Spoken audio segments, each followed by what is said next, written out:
ভারত পাকিস্তানের মধ্যে যুদ্ধবিরতি মেয়াদ 18 মে পর্যন্ত বাড়ানো হয়েছে। দিল্লি ইসলামাবাদ উভয়ই বিষয়টি নিশ্চিত করেছে।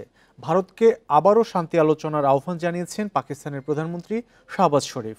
এদিকে ভারত পাকিস্তানকে বাণিজ্যের দিকে মনোনিবেশ করার আহ্বান জানিয়েছেন মার্কিন প্রেসিডেন্ট।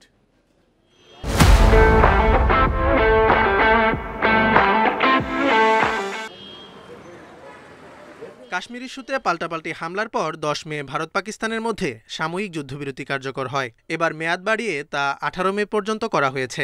দিল্লি ইসলামাবাদ উভয়ই বিষয়টি নিশ্চিত করেছে।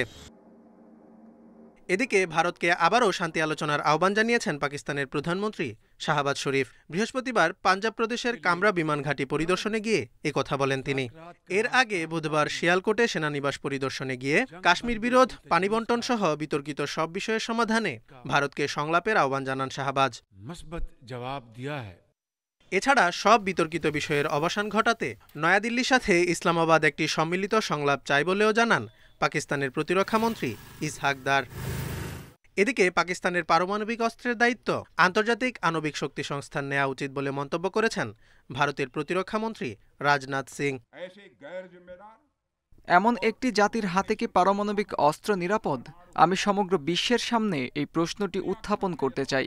আমি বিশ্বাস করি যে পাকিস্তানের পারমাণবিক অস্ত্রগুলো IAEA এর তত্ত্বাবধানে নেওয়া উচিত। পুরো বিশ্ব দেখেছে তারা কিভাবে ভারতকে পারমাণবিক হুমকি দিয়েছে।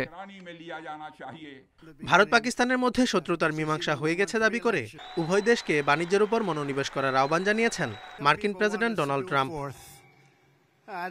Zobayer Hossain, Independent news.